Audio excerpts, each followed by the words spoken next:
Left right ఉన్న దున్నపోతులాగున్న ఇద్దరు నాకు ఇండ్లు కట్టించి కోట్లకు పరిగెత్తిరు తప్ప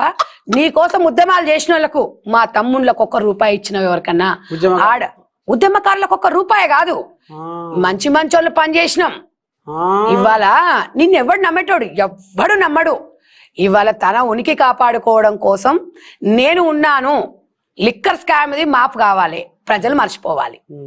ఎంత మర్చిపోయిన తెలంగాణ రాష్ట్రంలో ఇవాళ మహిళల మనోభావాలతో ఆడుకుంది లిక్కర్ దంద ఎవరు తాగుతారు తాత ఇవాళ లిక్కర్ ఎవరు తాగుతారు ఈ తెలంగాణ వచ్చిన తర్వాత గల్లి గల్లికో సార కొట్టు బీరులు బరండిలు ఇదా బతుకులు మరి ఆడితోడే సంసారం నడుస్తున్నారు కదా తెలంగాణ సంసారం నువ్వు ఇక్కడ నువ్వు ఇడో షాప్ పెట్టి నువ్వు అందుబాటులో పెడితేనే తాగుతావు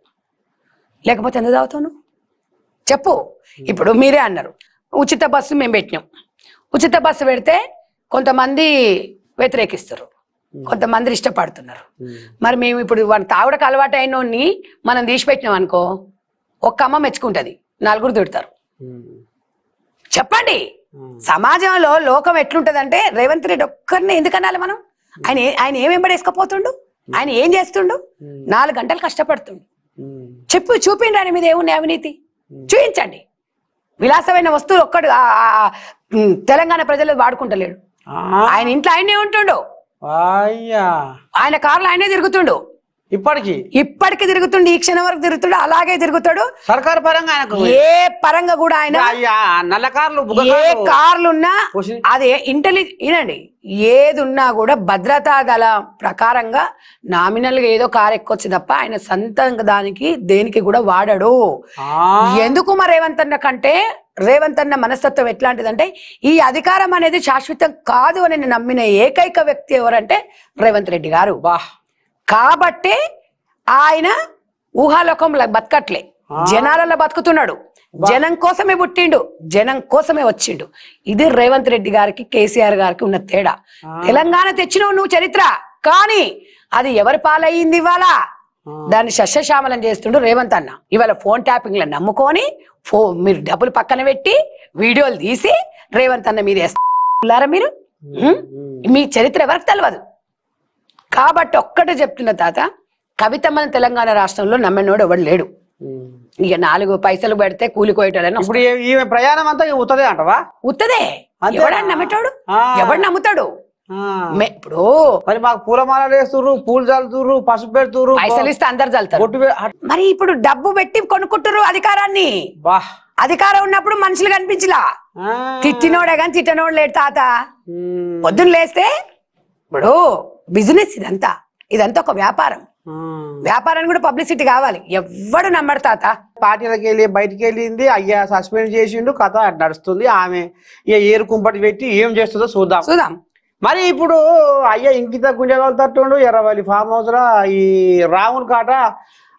గవర్నర్ ఏదో తుబ సాఫ్ చేసిండట ఏం చేసి ఈ కార్ రేస్తుంది మరి ఇన్క్వైరీ కాదా మరి ముంగడ పడ్డదాది కర్మ అని నేను చెప్పిన కదా కర్మ ఈజ్ బ్యాక్ కర్మ ఈజ్ కమింగ్ రేవంత్ రెడ్డి అన్న ఎంత అన్నారో వీళ్ళు అంతకు డబలు వెనక ముందు మీకు అర్థమైందా ఇవాళ 44 కోట్లు ఎవడబ్బ సొమ్మురా రూపాయి అయినా కూడా ప్రజల సొమ్ముని దుర్వినియోగం చేయొద్దు 100% ఎవరి చట్టానికి ఎవరు చుట్టం కాదు ఎడబెట్టుకుంటారు మీ ముఖాలు 44 కోట్లు మరి ఈయననే చెప్పిండు కదా ఒక మంత్రివర్గం ఆమోదు లేకుండా ఒక 2 కోట్ల వరకు నువ్వు బయటకు తీయడానికి అవకాశం ఉండదు 44 కోట్లు మంత్రివర్గం ఆమోదం లేకుండా ఈ కార్ రేసులు ఆ కార్ రేసులు ఉట్టుటి కంపెనీలు సృష్టించేసి అందులోకి డైవర్ట్ చేస్తే ఎవరు చూడడు అనుకున్నారా పిల్లి పాలు తాగుతుంటే ఎవరు చూడదు అనుకున్నారా కర్మ ఒకటి ఉంటదని తెలియదు మీకు అమెరికాలో పెరిగిరుగా మరి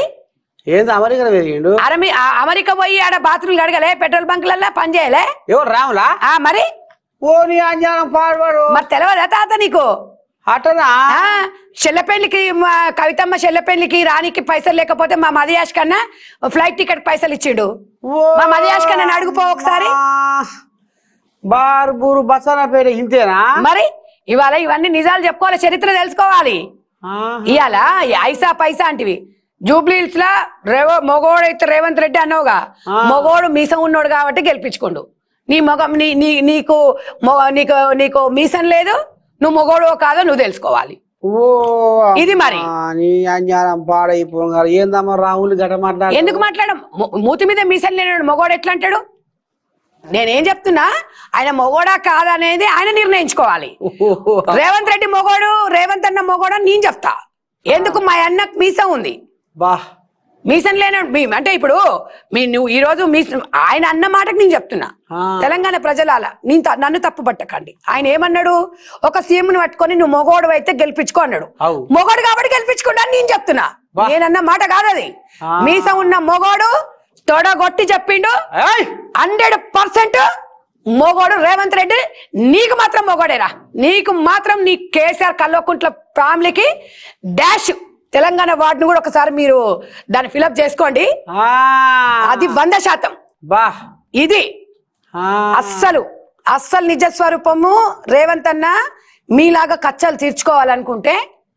కయ్యాన్ని కాలు దిగుతలేడు తెలంగాణ ప్రజలు నన్ను నమ్ముకుర్రు అని వాళ్ళ కోసం అహర్నిశలు పనిచేస్తారు తెలంగాణ ప్రజల జీవితాలని వాళ్ళ రక్తాలు తాగి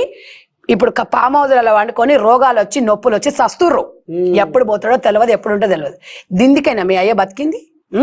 ఇవాళ మీ చెల్లె ఓదిక్కు నువ్వు ఓదిక్కు ఏం బతుకులరా మీవి ఇది అరా చరిత్ర కేసీఆర్ పిల్లలంటే ఎంత పేరు తెచ్చుకోవాలి ఏం తింటరా ఏం కోట్లు తింటరా ఇది ఇవాళ ఇంతమంది ఉన్నారు మీ కుటుంబం మీద వచ్చిన ఎలిగేషన్స్ ఏ పార్టీ మీద నన్ను వచ్చినాయా తల్లిదండ్రులకు బతుకున్నప్పుడే వీళ్ళు నిప్పు పెడుతురు ఎందుకయ్యా ఈ బతుకులు ఎంత ఆ ముసలాయన చూస్తే ఎంత బాధ వేస్తుంది ఎందుకంటే ఆయన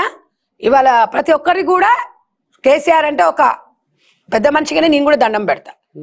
కానీ ఇవాళ మీరుండే ఏం చేస్తారు ఓడిపోయింది ఒక బాధ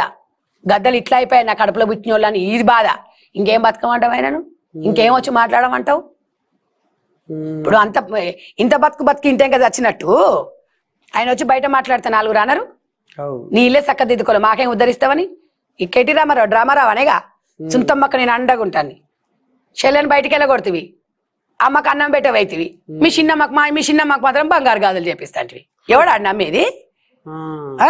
అన్నిట్లో నేనే తదునమ్మా నేనే ఉంటా యాడుంటావు నువ్వు మరి ఇప్పుడు రాంగపోవంగా రాముడు జైలు చట్టం 100% చట్టం తన పని తను చేసుకుంటది చట్టానికి ఎవరు చుట్టాలు కావు తాత కర్మ అనుభవించాలి తినేందుకు అక్కాలి పోవాలి అయ్యో ఉన్నాయి చూసుకోవాలి ఆయన కూడా సోకుందటగా జైలుకు పోతే సీఎం అయితాని అందుపో మరి అదేనేమో మరి ఆయన కట జైలుకు పోయినాడు అందరు సీఎం అవుతారట ఇప్పుడు జగన్ జైలుకు పోయే సీఎం అయ్యిండు చంద్రబాబు జైలుకు పోయే సీఎం అయ్యిండు జైలుకు పోయే సీఎం అయ్యిండు మరి కాబట్టి ఆయనకు సోకుందట మరి రేవంత్ అన్నయ్య కూడా గతంలో జైలు రేవంత్ అన్నకు సంబంధం లేని ఇష్యూలో పంపించారు అది ప్రజలకు ఈ రోజు మంచి జరుగుతుంది అర్ధరాత్రి వచ్చి తలుపు కొట్టి బీభత్సంగా 500 మంది పోలీసులు ఒక దేశద్రోహి ఆయన ఎంత బాధలు పెట్టిరు వాళ్ళ కుటుంబాన్ని ఎంత ఇబ్బందులను పెట్టిండ్రు బిడ్డ పెళ్లికి ఓనియకుండా కనీసము సెక్యూరిటీ మధ్యలో ఇంత పాపం ఏమైనా ఉంటా అదయ్యా ఎంత బాధ అయ్యా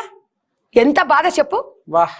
ఆ రోజు నువ్వు చేసిన తప్పుకు ఇలా ఫామ్ హౌస్ కి అంకితం అయిపోయి కుల్లి మనిషి ఒకసారి చచ్చిపోతే ఏం కాదు తాత కుమిలి చచ్చిపోతారు చూడు మొత్తం బాధ కాదా చెప్పు తాత నిజంగా చెప్పు అది బాధ ఇవన్నీ ఇప్పుడు ఒక చరిత్రను చూసినోడు నువ్వు కొన్ని యుగాలు చూసినావు నేను ఇవాళ ఒక రేవంత్ అన్న ముందల నువ్వు చేసిన పాపమే కదా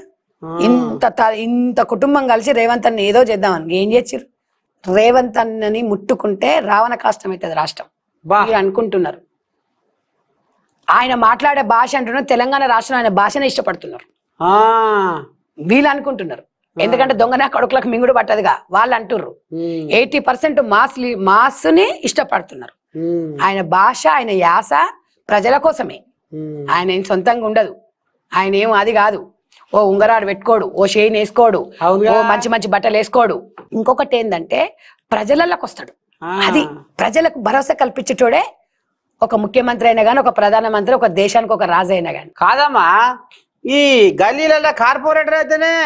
ఈ మెడ నిండా బంగారు గొలుసులు చేతికి బంగారు కార్పొరేటర్ కారమేందుకు సర్పంచ్ అయినా ఓ వార్డు మెంబర్ అయినా కూడా గల్లలు ఎగిరేస్తారు వీళ్ళు మరి ఎగిరెగిరి పడవద్దు ఎప్పుడు ఎగిరెగిరి పడొద్దు ఎగిరెగిరి పడితే ఏమైతుంది ఎప్పుడైనా నువ్వు ఒక ఇస్తరాకులు అన్ని ఉంటే ఎగరదు ఏం లేని ఇస్తరాకు ఎగిరెగిరి పడుతుంది దానికి దీనికి తేడా అదే ఉంటది మా రేవంత్ అన్నకు దీనికి ఇదే సంబంధం కేసీఆర్ కి రేవంత్ అన్నకు తేడా అదే ఇవాళ తెలంగాణ కాదు, దేశాలలో చెప్పుకుంటారు రేవంత్ అన్న చరిత్ర గురించి. మీరు నోరు తెరిస్తే 6 గ్యారెంటీలు అంటారు, నోరు తెరిస్తే ఇస్తన్న వేయలేదంటారు. 2 సంవత్సరాలు మేము వచ్చి. మరి మీరు మా మనవరాలకు 2500 ఇస్తామన్నారట, మరి అవి గుర్తు చేస్తుంది కవితమ్మ. 2500 ఇస్తాము, మా మనవరాలకు స్కూటీలు ఇస్తాము, మేము తెలంగాణ రాష్ట్రంలో అందరికి విద్యను అందిస్తాము. మీకు ఒక విషయం తెలియదు, కేసీఆర్ గతంలో ఇచ్చిన చీరలు ఉన్నాయి కదా, బతుకమ్మ చీరలు, అవైతే ఆ పిల్లల లంగోట్లు, చిన్నపిల్లలకు బుడ్డ పిల్లలకు లంగోట్లు కుట్టుకునేటోళ్ళు, దానికి కూడా పనికి రాలే. అట్లాంటి బట్ట మన శెల్కలల్లా కోళ్లను పిట్టలను కొడతారు చూడు, తాళ్ళు వేనేటోళ్ళు. మరి అలా ఇందిరమ్మ చీర మా అన్న 1 కోటి మంది మహిళలకు ఇందిరమ్మ చీరలు ఇస్తుండు. మా అన్న నిన్న మురుస్తుండు. మా మంత్రులు మా వదినలు కూడా మా అంటే మంత్రుల మొహాలనంత ఆనందం కలుగుతుందంటే, ఒక భార్యకు ఒక పట్టు చీర ఇప్పిస్తే భర్త ముఖంలో ఎంత ఆనందం ఉంటుందో, ఆ చీర చూస్తే భార్య కట్టుకున్నంత ఫీల్ అయ్యిండ్రు వాళ్ళు, కట్టుకుంటారు. ఇప్పుడు మొన్న ప్రచారానికి ఒక తమ్ముని గెలిపించుకొని ఒక మంత్రి భార్యను కూడా చూడకుండా వచ్చిర్రు. అంటే కాంగ్రెస్ పార్టీ కోసం మనం పని చేయాలి. మన కాంగ్రెస్ పార్టీ కోసం ప్రజల కోసం కన్నతల్లి లాంటిది. ఆ రకంగానే ఇవాళ 1 కోటి మంది మహిళలకు ఇలా చీరలు ఇస్తుంది. అది కూడా నొప్పే, అది కూడా నికాస్ అయినవి, సిరిసిల్లలో నేసినవి మంచి చీరలు, మంచి పెద్ద పెద్దోళ్ళు కట్టుకునే చీరలు, మా వాళ్ళు అందరు సమానంగా ఉండాలని చెప్పి ఆ చీరలు ఇస్తుండ్రు. వీళ్ళకు మాకు తేడా అదే, ఇయ్యకపోతే ఇయ్యలేదంటారు, ఇస్తేనేమో ఈ కొడుకులు చూసినవా. ఇదేనా తాత? మీరు మంచిగా ఇస్తున్నారు చీరలు, మంచి చీరలు. మంత్రులు భార్యలు కట్టుకునే చీరలు అంటే నువ్వు అర్థం చేసుకో. ఇక సరే, మంత్రులు భార్యలు అనేది అని నేను మాట ఎంత ఉంటుందో పైకి దానికి మంచిగా ఉంటుంది. మంచి ఖరీదైన చీరలే ఉంటాయి. మన తెలంగాణ ఆడబిడ్డలు కట్టుకునే రకంగానే ఉంటది. ఒకటే తాత, కట్టుకునే విధంగా చూసుకో.